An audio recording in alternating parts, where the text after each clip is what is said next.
How is everyone today? My name is Iris. I am a clinical counseling doctoral student here at NYU in my second year, and I am very grateful for Applied Psych and Steinart and the lovely faculty and staff involved for giving me some resources so that my team and I could go present some of our work at the Society for Community Research and Action Conference, the annual last summer. So we're super excited to be bringing you some of that work, and I will give you some context on what it's been, what it's coming from. Yeah, excited to be here. I can't see all of you, so please feel free to unmute at any point if you want to hop in with a question or comment. This doesn't have to be a formal 15-minute and then Q&A. I also see some clinical folks in the room, so especially as things come up, please let me know. Okay, wonderful. Is screen sharing looking okay? Awesome. Uh, so as the name suggests, we are going to be talking about suicidality and really significant mental health challenges today. So I just want to provide a brief content note to ground ourselves and also encourage everyone to take good care of themselves. I'll be providing my email at the end of this presentation, but know that suicidality is a big part of our field and work and also lived experiences. So if there's any language or framing used today that you want to kind of follow up on or continue to chat about or want me to consider in future presentations, please feel free to reach out. Okay, so reconceptualizing measurement, the role of context in suicidal ideation. Lots of words, and I think context often gets overused or not properly defined in our research or clinical work. So I'm hoping that I can do a good enough job today at being specific and what we mean by that, but really thinking about in the role of risk assessment or psychometric measurement, how we're thinking about suicidal ideation and risk of suicide attempt or death by suicide, and really placing an individual, and in the examples we'll be talking about today, young people, in where they're embedded ecologically and their context and what they're navigating day to day. So this presentation is going to explore the contextualized suicide risk index created by Dr. Shabnam Jodani and Dr. Erin Godfrey. It is an 8-item measure that we'll be getting into a little bit later, but it hopes to bring some of that nuance and think about the ways that social and structural forces need to inform our suicide risk assessment, and also need to be there conceptually and theoretically when we think about suicidal ideation in a way that they potentially weren't with its initial conception through Beck. We'll also be talking a little bit about the reliability of this measure and potential predictive pathways and how it compares to traditional measures of well-being and suicide risk, and can get into some of those more methods-heavy psychometric conversations later in questions if that comes up as well. We want to initially kind of ground this conversation and this presentation with thinking about suicide as a major public health crisis. We know that death by suicide is the second leading cause of death for young people within this country, and third leading cause of death for young people within New York City. We know that individuals who identify as LGBTQIA+ are at a significantly increased risk for suicidality and death by suicide, and that our Black and Brown young people are also at a significantly increased risk for suicidality and death by suicide, with a particular emphasis with Indigenous youth within that population as well. Thinking about the ways that multiple marginalizations impact the lives of young people and systems that they are caught within or impacted by, it is unsurprising that young people impacted by either the juvenile legal system or the child welfare system are overrepresentatively either LGBTQIA+, or people of color, and that these health disparities mentioned before are also extremely present within young people who are system impacted. I think it's also really important to note always, but especially on the Transgender Day of Remembrance, that 46% of transgender and non-binary young people have considered attempting suicide within the past year. This is from 2024 data from the Trevor Project, um, and really sit with that striking reality and center these young people in our suicide prevention work, research, and clinical practice, and note that in not advocating for trans rights and not incorporating gender affirming care, our suicide prevention work would be deeply lacking and incomplete. So some background just on the kind of theoretical orientation that a lot of, I think, clinicians within the US ground within. Suicidal ideation was first theorized or written about by Aaron Beck in the 70s, and it was considered thoughts, feelings, or preoccupations with one's own death or suicide, and really broke it into two main subthemes of passive suicidal ideation or SI and active suicidal ideation and SI. Passive being more thoughts or feelings, so an example being having what is considered like a death wish or wish that you were dead or wanting to go to sleep and not wake up, and more active ideation being a thought or presence of plan to end your life. So within Beck's initial kind of theorizing, and even in more contemporary work around suicidal ideation and risk assessment, you see this thoughts to plans to attempts pathway. And the thoughts are thought of as more passive ideation, the plans as more active, and those being a more linear trajectory of risk and when imminent risk and intervention is needed. So a lot of previous risk assessments follow this pathway. What we are seeing more and more specifically for Black and brown young people, specifically Black boys, is an increase in recorded thoughts or ideation and an increase in attempts and death by suicide, but a decrease in the recording of a plan or that kind of active SI. So I think what that brings up for us is either a need to reconceptualize this pathway, and maybe it's not that linear, um, or and both think about the ways that we might not be conceptualizing plans correctly for young people who are marginalized or multiply marginalized. Oh, geez, sorry. So what is missing from the current research is thinking about self-report measures, thinking about youth-focused measures, and that kind of ecological grounding that can help us be more identity salient in both our research and clinical practice. A way that we as a team have been thinking about being more ecologically grounded is really digging into what we're thinking about or naming, but it has a lot of different names of self-endangerment, and keeping in mind the way that psychological suffering has been so deeply racialized, gendered, and classed, um, and the way that a lot of prior SI work and the medical model has situated harm and risk and means for a suicide attempt as something the individual needs to acquire. If you think about firearm access or access to sleeping pills versus something that might be embedded in a young person's daily context. And we know through research on community violence, this is much more present within communities experiencing intersecting persistent inequities.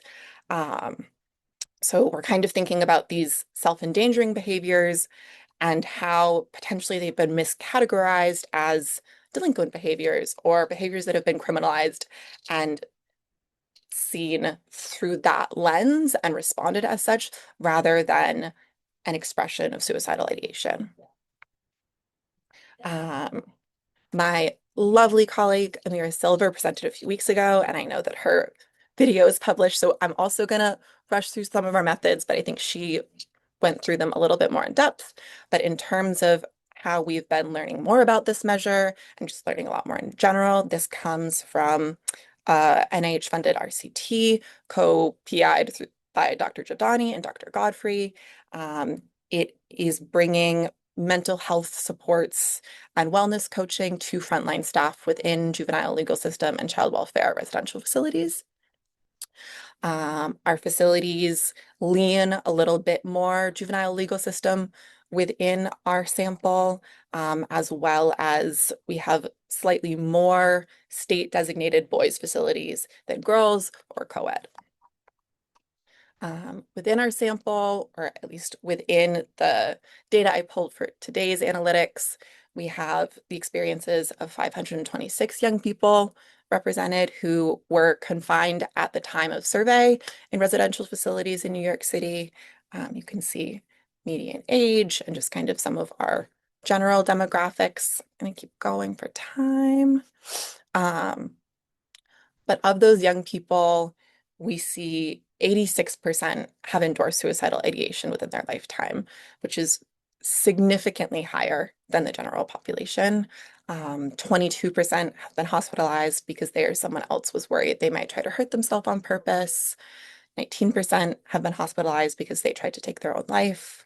And 16% have attempted suicide within their lifetime, which I think helps draw attention to the mental health crisis and really significant risk for young people who are impacted by these systems and often experience multiple marginalizations and denials of equity by the state.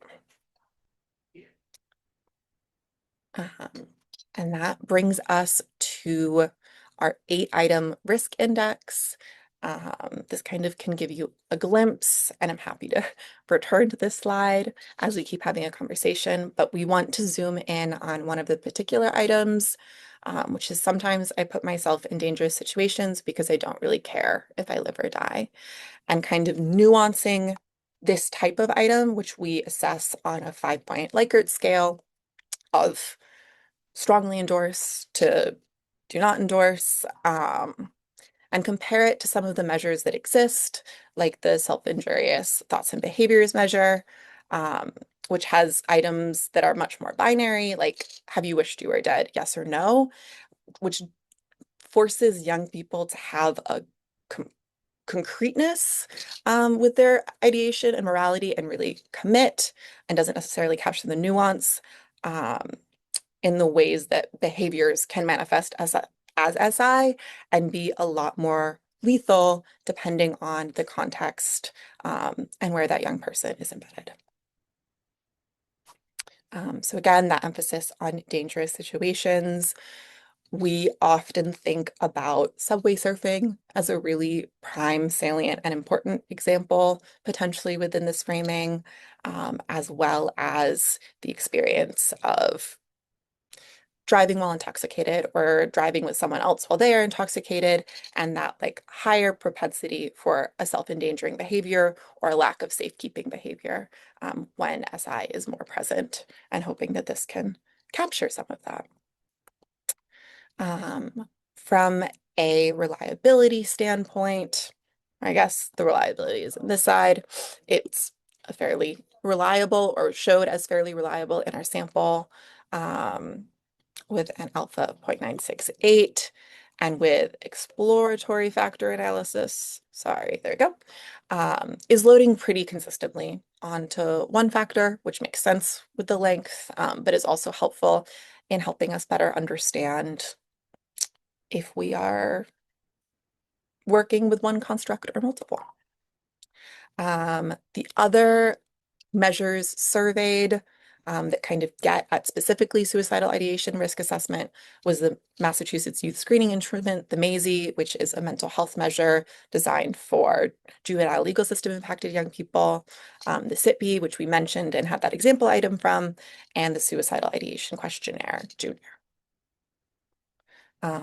So within those more traditional and empirically backed measures of suicidal ideation and risk, we see correlation, but potentially weaker correlation with the CRSI, which I think is helpful in orienting that we are capturing SI on some level similar to what these more traditional measures are using, but there also might be a different construct here, and that's something we really want to lean into and try to unpack what we are seeing and if this could be clinically useful or theoretically useful.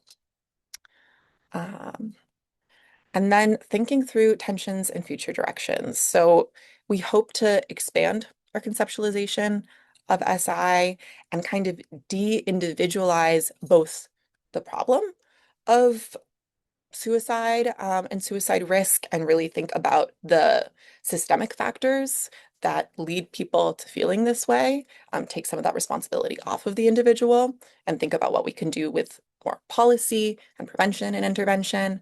But also when someone is experiencing high SI, how we can remove ourselves from the binary of passive and active and only intervening when we see active ideation and really nuance risk as it matches that young person within their context and what lethal means they have access to within those spaces that aren't as typically measured as active ideation or means. Um, we also want to be really mindful of the way that a new instrument or risk assessment tool could be used for young people generally, but specifically multiply marginalized young people. We know that the treatment to prison pipeline is very alive and well. And a lot of times, screening as higher SI or higher risk can lead to hospitalization that then leads to different forms of carcerization. So want to be really critical in the way that this measure could be used or weaponized. Huge thank you to our co-PIs, Dr. Javdani and Dr. Godfrey, for creating this measure and being so intentional with this work, as well as our amazing, amazing team of research assistants, some of which who are on this call, who have helped us access these intentionally hard to reach places and work with and learn from these young people. Could not do this work without you. So thank you so much. Please let me know what you are all thinking and how this is landing. And feel free to email as well if you want to set up a time to do that that isn't recorded on Zoom.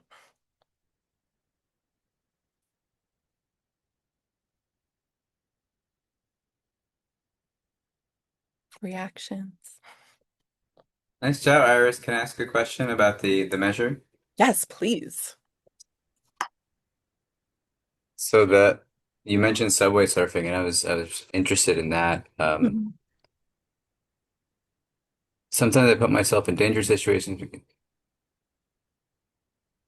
So I guess I'm wondering what other reasons maybe folks do that, and if that matters. Like if some folks want to do it because it's exciting or because of peer pressure. I know it wouldn't be captured by this, but I wonder if we're just offering this option, if that might influence the response, if that makes sense. Definitely. So in terms of that being used as example on the measure or just kind of conceptually I why I young people guess engage. I'm wondering if folks saw this, and sometimes I put myself in dangerous situation because I don't really care if I live or die. And then the next question was sometimes I put myself in dangerous situations because of these other reasons, if Mhm. that would impact the responses at all, versus it just being framed as this option. Mhm. I think impact of the responses in terms of question order. We have only been providing it as this kind of whole scale, so I would be curious to see if out of context or out of kind of whole 8 item scale, I'm sure it would yield different results and kind of, I think the further questions might prime a little bit more um, SI oriented, mental health based thinking or reactions. I think partially there are lots, as you alluded to, of different reasons young people engage in behaviors that are potentially lethal. Um, but I think we're trying to capture when that happens in combination with mental health challenges or mental health suffering. And a lot of times, more explicit questions, I think for young people who are used to mandated reporting, um, can tip off, like, I don't want to endorse this item, even if it might be true, because I don't want an involuntary hold. Um, so helping us identify how much someone is endorsing this particular bolded question, and then with some maybe more qualitative questions around, can you tell me a little bit more about this? Can help delineate if that is what is going on, what type of risk taking that is. I don't know if that answered your question at all. Yeah, that's helpful. No, I like the way it's framed. I think it accesses something that we don't access very well otherwise. So I appreciate that. Thank you. Hi, Iris. This great presentation, first of all. This might actually be related to the last question as well, but you mentioned that you thought this was a different factor altogether as opposed to suicidality, which seems right, right? It doesn't seem like it's suicidality per se. It also doesn't seem like it's just kind of whatever normative adolescent, risk-taking behavior might be. Mhm. So do you or your team have thoughts about what that factor might be that you're measuring and picking up on? That is the biggest question in terms of, okay, this is something different and related, um, and definitionally falls under what was passive ideation, but does feel different. So I think I invite anyone's thoughts on what that factor might be. We're sticking in this lane of potential self-endangerment, and trying to have that maybe replace what has been considered risky behaviors, um, to kind of take some of the blame and stigma away from that. But yeah, do you have any thoughts in terms of this unique factor in terms of your clinical work and research? Well, I mean, I'm thinking about it through the lens of like adverse childhood events and social determinants sort of broadly, right? So it's I would wonder if if if it ends up being connected to those kinds of things, Hmm. then we're looking at something that would potentially be like a trauma response. And I mean, this is the whole argument about like, then are we just pathologizing slash, in this case, kind of criminalizing understandable survival-based responses to early exposure to chronic stressors and trauma, as opposed to something that's more like suicidality, where we would take someone's choice away, for example, because right we have concerns. Definitely. I think that makes a lot of sense. And it is being run this week as we speak. But we are finding a lot of correlation between early childhood adversity and exposure to violence within just like bivariate correlations of higher endorsement of this index and past experiences.